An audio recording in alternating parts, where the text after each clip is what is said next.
You're listening to Moviesucktastic.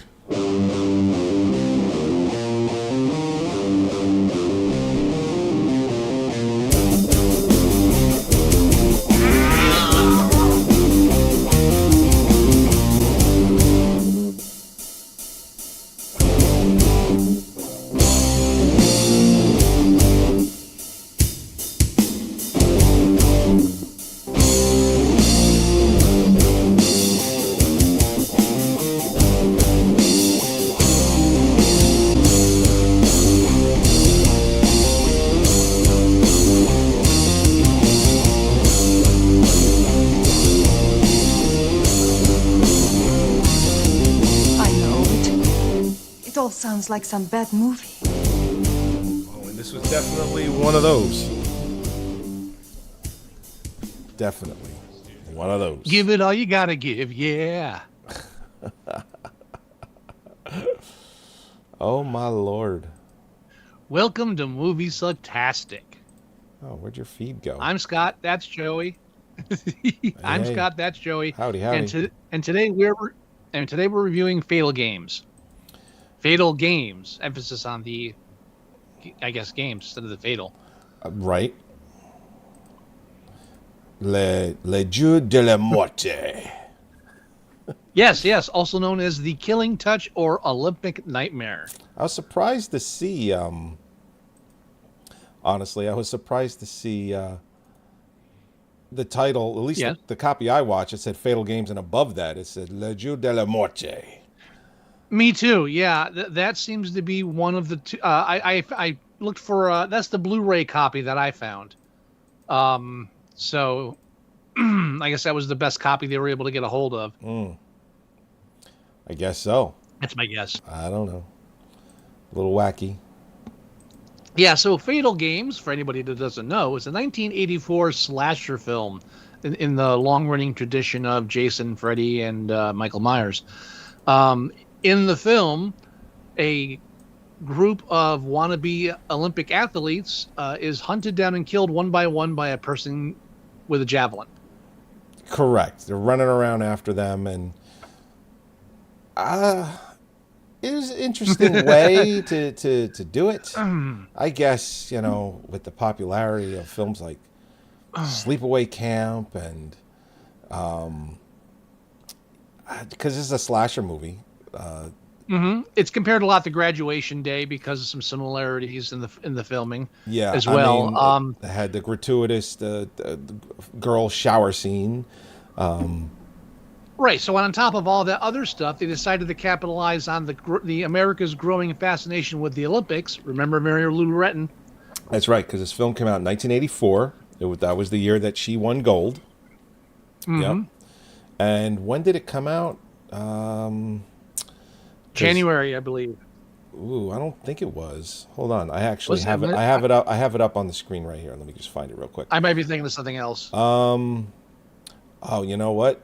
Yes, you're right. January. Well, hold on a second. It said the TV premiere was January 1987, but in the United States, it said 1984, but there's no month attached to it. I'm assuming that this came out before the Summer Olympics. Let me see if the wiki page has anything. Uh-oh. Wow, it really doesn't have anything about when it was released. It's interesting. Interesting, yes. Yeah. Now, the name of it, Falcon Academy, go Falcons. and then you have our 7 top athletes who have all qualified to go to the Nationals. That's right. Now, can you name them off the top of your head? No. Yeah, me neither. Because I don't I had care. to make a list. Dude, I watched this film 3 times for the show. Why would you do that? Well, the first time I fell asleep halfway through, and that's hardly my fault. Listen, this movie really, Yes. if you know how you used to do edits to make films shorter? Remember you used to do that? Yeah. You could do that to this. I guarantee you this is like a 30-minute movie.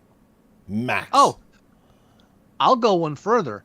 It's not even that the film is too long. It's that the interconnecting pieces don't affect each other in any way. No. There are multiple. This first of all, let's talk about the quality of the film because I want to get that out of the way. It's not bad quality. Student It's kind of film quality, guerrilla filmmaking I kind of. I mean, as far as the quality goes, just reminds me something you would have seen in maybe the early 70s. Like it's that kind. It's almost like the type of quality is almost like when they would do a PSA type video. It's like, don't use steroids, and it like the ones we would watch in school, it kind of quality grain, like everything looks just like that. It's either low end made for TV or high end porno for that time period. Yeah. You could definitely see that this could have been a porn. I think the filmmakers are competent. And I think the major flaws rest in the screenwriters. Well, this is no. I mean, there were some interesting camera angles. They did the underwater camera work. They, that first javelin kill, the first javelin kill, I actually thought was pretty neat. Yeah, they had pulled that up well. I mean, it's probably one of the best kills. I mean, to be honest, the rest of them were really bad compared to that one.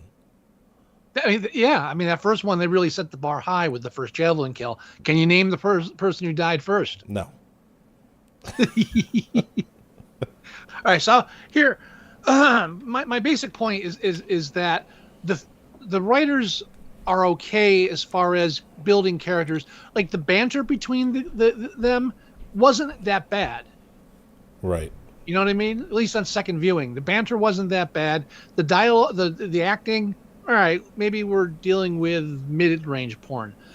The acting wasn't great, but the problem with the screen editing is they spent all this time and energy to give us all this stuff in between the kills, but none of it connects to the kills. No, I know at all. I mean, and the sports stuff was not like when. Here's an example. So when she's talking about when they're doing the swim, the time, right? And she's like, well, 3 seconds off of that, you beat the world record. And then she does it again. And then again. It's like, why do we have to watch this? Well, we're padding, obviously. I would take more of that. But then also the one guy with the weird face and the javelin thing, like he had a weird face. I mean, there was something wrong, like weird about it. It was like too small for the size of his head, like the way his eyes, nose, and mouth kind of it's like if I drew it, and not being a good artist, like that's I feel bad. I'm sure he's a nice person. Okay, so the character you're talking about is Joe Ward, played by Nicholas Love. That's the actor you're talking about there. I want to underline that. Yeah, I mean they kind of make you think he's the killer because he has anger issues. But but then they kill him off third, I believe. Oh, they do. He's it's kill. What they're trying to do is they're trying to say, oh, maybe he's the guy because the way he acts, and that was obviously thrown out pretty quick because he gets killed. I mean, but it's funny you bring him up because he's like one of the few that doesn't have a complicated backstory. He's just a grumpy bitch. That's right. It. But like you've got I mean the other one that doesn't really have anything. He looks like he would have done 70s porn. Like he'd be like the weird guy. It's like, yeah. But you've got the whole story with Frank breaking his leg and his relationship, and then Phil and Annie's relationship. Phil constantly hitting on Annie. Annie has the problems with her grades that might get her kicked out of gymnastics, so that's a concern. That's a whole storyline that has no bearing whatsoever on the killings. Right. Then, I mean, even when they have the nurse and the one coach go out for drinks at the bar, nothing they do really sets them up in any way as like protagonists or antagonists. They're not, nothing there indicates that they're going to be the killer. Nothing gives any overtones of, oh, here's a suspect. No, we're just telling more stories in between. Even the lesbian love affair between Coach Drew and Shelley. Right. Not only does it have no bearing on anything else in the film, Shelley's not even one of the 7 that are being targeted. No, and there's no sex scene either, so why bother? Yeah, there's no kissing either. Apparently, the actress that plays Shelley, when she came back to do the actual shoot, she had become a born-again Christian, and she's like, I can't kiss another woman on the lips. So that's why. So if you notice that scene, she keeps kissing her forehead in that scene. Oh. I was like, God damn it. Got it. You know who Yeah, but else so was that- in that's this? what And it was a nanosecond they were in it. They were just riding a bicycle or like just an exercise bike. And it's the one friend from Once Bitten. You know how Jim Carrey had his 2 friends in Once Bitten? Okay, so there's this he was the one where he brought I get the. he brought a he brought a rubber glove. It's like, because he asked him, do you have protection? And he pulls out like a rubber glove, and he goes, what are you going to do, I remember invite that. 4 friends? Like, he's just sitting on an exercise bike, and I'm like, that's that guy. Because The Once guy on the Bitten came out exercise bike? on the exercise bike. Yeah. Okay, yeah, I mean, I that remember movie that guy. obviously Once Bitten came out a year later, so Mm-hmm. I was like, all right, he's probably just taking any job he can. I was just, wow, Now- that's that guy. Here, I'll go one step further for you. Yeah. As far as parts of the film that have no bearing whatsoever on the film itself, the twist ending. Oh, I know. If you take that twist ending out, the film still makes 100% same amount of sense as it does now. I almost said makes sense. It's like, no, let's back that up a bit. Let's get it correct. But Yep. but removing that, just that one, remove that. Change your voice so she's not doing what's her name from Theranos, Elizabeth Holmes. She starts talking like a little bit. I can't stop it, Carl. You know, Annie, come to me, Annie. But yeah, but there's the brief. They have a brief glimpse where, oh look, she carries around a copy of the newspaper that outed her as a Yeah, when I saw that, I'm like, A, what are you doing with it? B, how come it looks like it was just ran off the press today? It's just, you would think it would be a little beat up. And there is zero foreshadowing of this in the film. Zero. Even though they have the lengthy scene with Diane, it's like, oh, my mother, she could have been. Nothing she says makes you think, oh, and she's got to be a guy, too. No, nothing, because everything she said could have just been, oh, she just could have been a woman who couldn't live up to the ideals of her mother, and she went insane. That would have made much more sense. No, because I know what you're saying, but yeah, they had to do that because the program is shooting them up with steroids and hormones to try and make them better athletes. And then it's like, West Germany and Russia is doing it, so we're going to do it too. It's like, Jesus Christ. But that's another one. They could have used the steroids angle. They could have had a discussion. So, I'm worried about increasing anger in psychotic episodes with these. No, they don't even do that. Yeah. The guy's just like, I've been taking the steroids and I feel great. I feel so much stronger. No, they set it up like it's going to mean something. It doesn't mean jack shit. Nothing in this film knows that there's a javelin killer elsewhere in the film.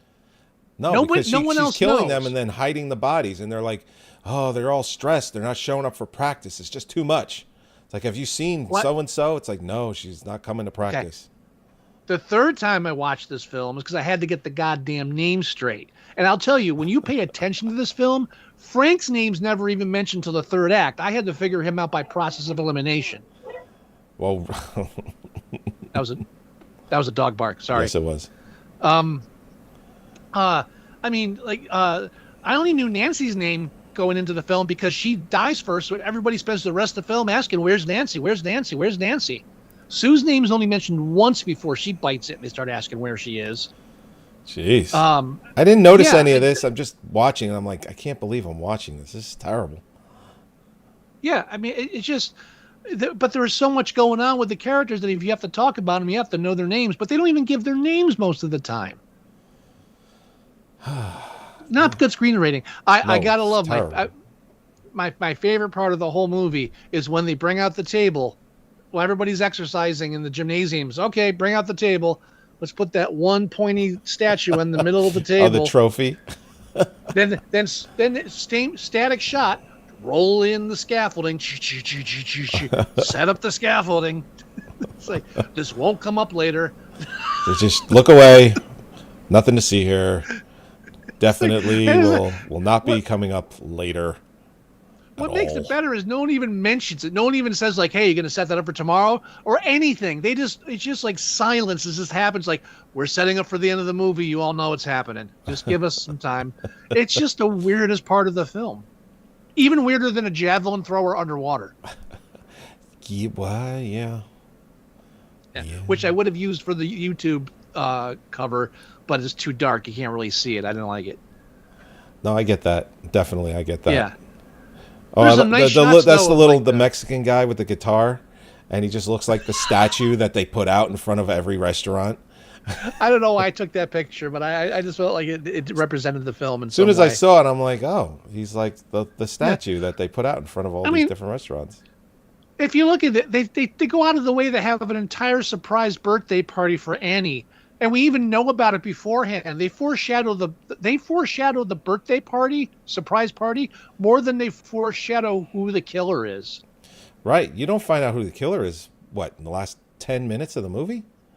Well, but what I mean is like nothing indicates it. There are no hints. There's nothing. They don't even make any false hints. Like, maybe it's this guy. About the closest thing you got is the doctor saying someone got in here and only the four of us have keys. That's it. Right.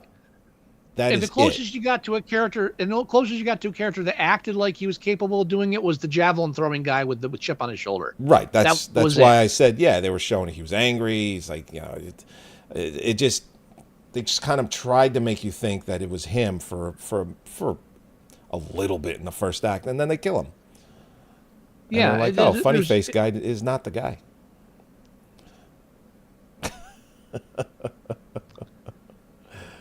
Oh no!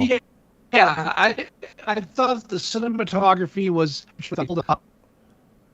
myself. You sounded like you were on some of those hormones just now. What? Oh, sorry about that. No, your audio got a little wacky. It's okay. Speaking of guest appearance, did you catch Linnea Quigley's guest appearance? No. Linnea. This is one of two films Linnea Quigley was in. I believe I forget the other one. It might have been Graduation Day. I forget. But she was in it. She took the place of the actress that's on the table getting the massage. Okay. Because she didn't want to do a full nudity. So that whenever you see the body there with the ass in the air, that's Linnea Quigley's ass. Oh, no wonder why I got to see a little more than I was expecting. Yeah, no, that wasn't the real actress. They cut her in for that scene. She didn't want it. She felt uncomfortable. Linnea was like, "No, I'm a pro." Yeah, gotta love Linnea Quigley, man. Oh yeah. Again, she's a pro. Yeah. Oh man. Yeah. And it's definitely a cast. I mean, you've got Sally Kirkland, Sean Masterson, actors that have done stuff. I mean, Sally Kirkland's one of the Warhol girls. Oh right. Yeah. No, you're You're right. Yeah, and she went on to have a pretty good career. And Coach Drew, the lesbian coach, she would be a Klingon later on in a Star Trek film. Oh, really? Yeah, I think it's 4. I think it's Star Trek 4. She plays a Klingon. Star Trek 4. So she's been yeah. The quest for Star Trek 4, is that the one with the whales? No, that's 3. No, 3 is the one with the whales. Oh no, she was in 5, The Final Frontier. Final Frontier. Double check. Got it. Yes. So there's people in here that they all were starting out their careers making this film in a well-known California high school. Go Falcons. I think it would have been better if the fact that they're killing everybody with a javelin, just call the film Javelin.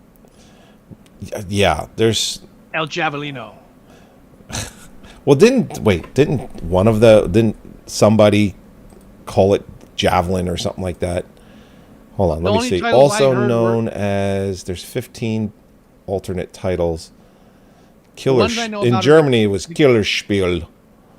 Yeah, because the ones it was filmed under the title The Killing Touch, and at one point it was released as Olympic Nightmare. Right. Yeah. No. Nobody has an alternate title with Javelin in it at all. Seems like a lost opportunity. Yeah, and the scene with the javelin thrower underwater is almost like an SNL skit. It is so bizarre. Yeah, it just gets in the water. I don't know. And the one shot where you see it the first time you see it with kill number two, you see the silhouette of the killer holding the javelin, Right. and they have oven mitts on. So you don't see their hands because Yeah, I was like, she why? she has her nails done. So This is the clumsiest murder weapon we've chosen. You're wearing oven mitts. You're carrying a javelin around. How are you getting that thing around corners? just trying to You prove a can't. point. I guess I'm she's not got gonna a lose. point. Yeah. I'm gonna win. Gonna win. Yeah. So I mean, it's the film's not cheesy enough to be good. Right. And when you complained about the scenes of them doing Olympic stuff, doing And it's gymnastics sports and in swimming. general. I I'll get take it. It's a sports film. You got to do it, but let's not get so repetitive. I'll take that over the scenes of people wandering around the dark hallways of the high school for 15 minutes. That's what I was saying earlier too. It's just like you could probably cut this down to a 20 to 30-minute movie just from just Everybody's walking wandering around everywhere. Just if it's I not would have building any taken tension at all. I think that's what they How were about- trying to do, but it wasn't working. how about half an hour of plot development and line them all up in a row and just hit them all with the javelin at once? Sure. Cut the film down to a half an hour. And actually, when I'm watching this after the second javelin kill, I'm like, this movie has to be referenced to Pandemonium. Pandemonium has to be a reference to this, because you remember the movie Pandemonium 81. I don't. This Maybe if Smothers, the goofy Smothers brother, he plays a Canadian Mountie, and there's a cheerleader school that has like gruesome deaths and everything. I don't think I know this.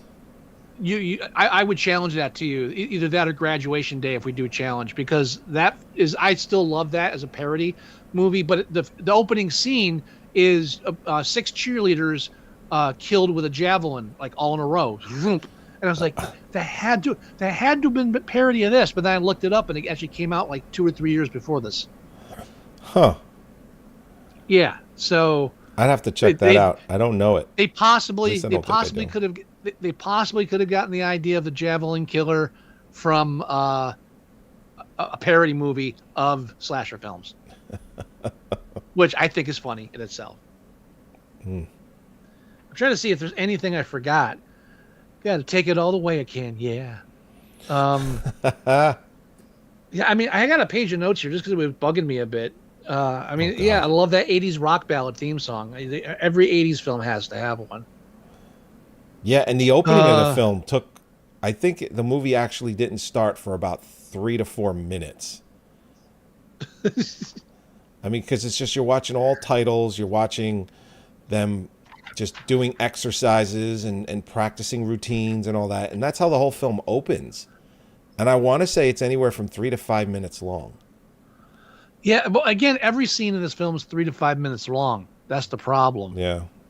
It's just it's stretched out, and there's only what, 5 killings total? 5, third, fourth, 6, maybe 5th 5 or kill. 6. Yeah, no, 5. Frank still has to go because they. Well, if you count her, she- but yeah, I get what you mean. No, you can't count the killer. You can't count the killer in the body count, even though they died. So I mean, the killer killed 5 people. Yep, stuffed them in lockers. It's just and don't forget, you have that one where they faked out an attack where Annie had stomach cramps from the steroids. Right. So you're all set up for a kill. It's like, oh, no kill, and then we got to spit through 5 minutes of my mother could make it, and it just it's why I fell asleep during my first viewing of the film, because it just has this long drawn out sections where they're going over. You figure out halfway through none of this matters. None of this matters about anything. Nothing about Annie's grades matters. Yet I gotta listen to this heartfelt discussion they're having about her whether it's going to be her gymnastics career or her education. It's like none of it matters. This javelin man is around the corner. Right. It doesn't, like, if you look at like a classic like Scream, like any kind of storyline going on is part of the plot, is either meant to be a MacGuffin or a red herring or whatever you want to call it, or to actually leave a clue. So I mean, there's so much, but everything's designed to tell, to lend credence to a theory or something. None of that's in the screenplay for this. It's just people chattering about the Olympics in between deaths. It never made me long for a movie like Gymkata. Just right.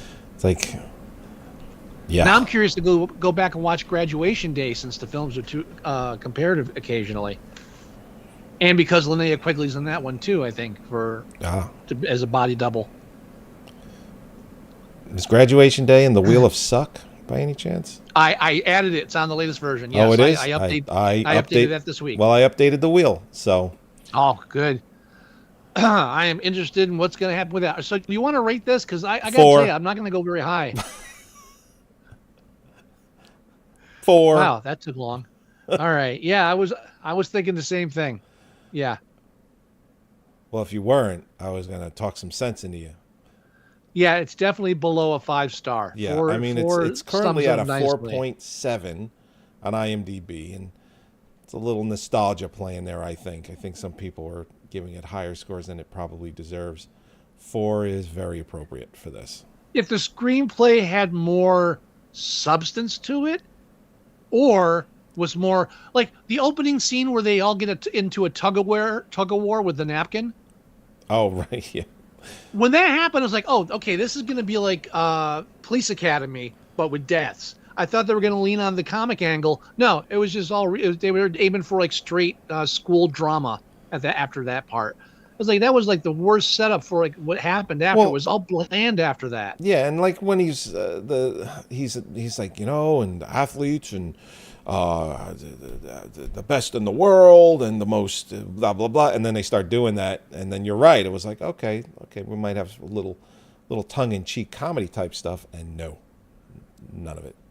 No, they set it up for that Porky style humor in the opening scene, and everything after it is just the worst you get is Phil trying to get laid. Yeah.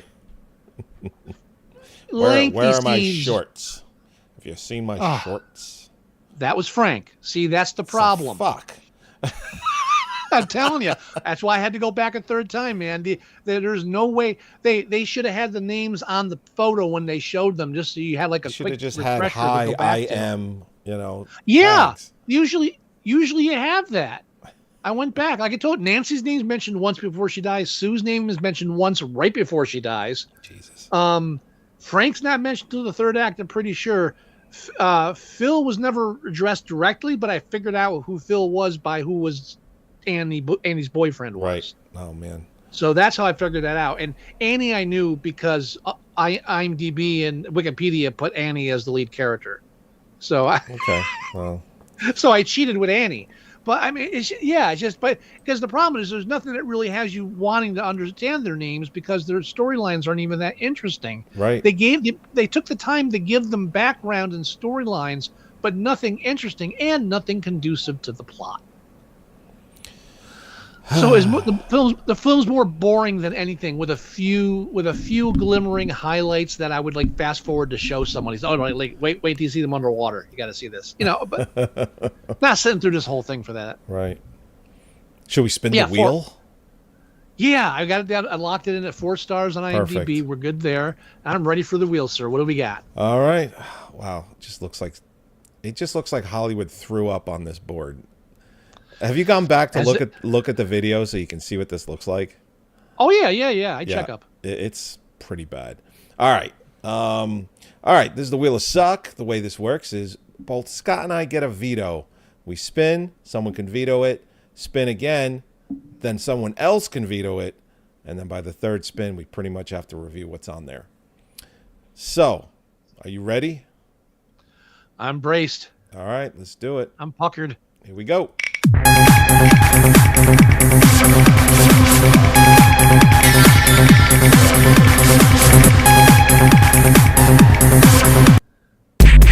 What the fuck is this?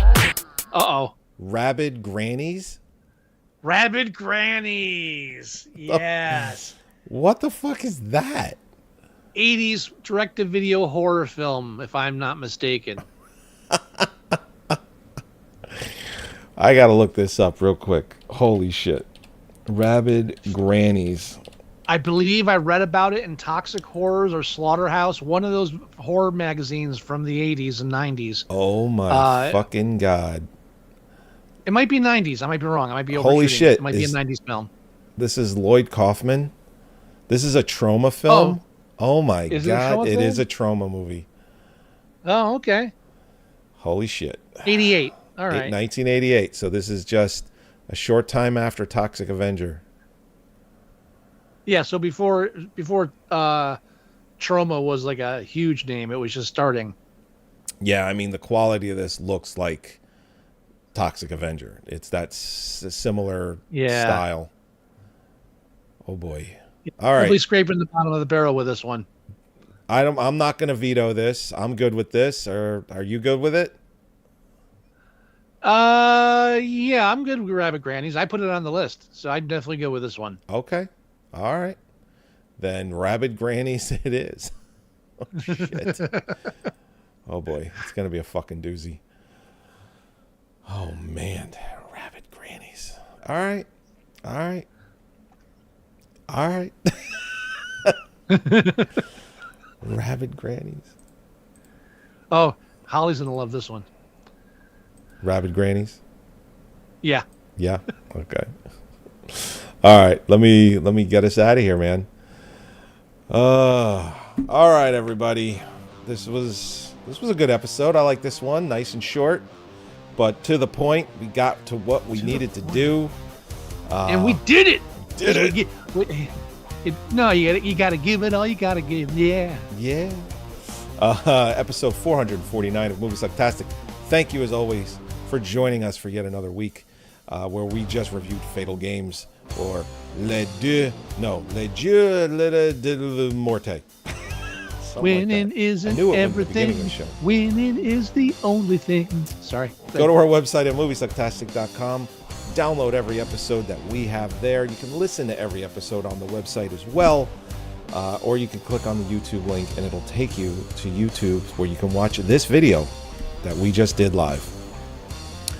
You can go to iTunes and you could listen to the show there as well. You can go to Facebook.com/Moviesucktastic and you can see everything that we post. It goes there. You can also go to Scott's Letterboxd site, letterboxd.com/Moviesucktastic. You can leave us email at themovieguys@Moviesucktastic.com. If you want to leave us voicemail, it's 908-514-4470. And if you want to download the podcast app for Moviesucktastic, it's moviesucktastic.com/mst.apk. Or to make your life even easier, just download your favorite podcast player and do a search for Moviesucktastic and just add us that way. You can also do a search for Moviesucktastic and so much stuff comes up. We are literally everywhere. We are now on Spotify, which is a big, big deal. We're on Amazon, iHeartRadio, Stitcher, obviously iTunes, and you can go right to our website as well. Do you have any words of wisdom, Mr. Wilson? Better give it all you gotta give, yeah. I'm afraid Scott probably put this in his playlist. I think he's listening to this more than he's going to admit. All right, everybody. We'll talk to you next time when we review Rabid Grannies. Arr. No, I'm looking forward to it. I think so too. Me as well. All right, everyone. Bye-bye. Bye.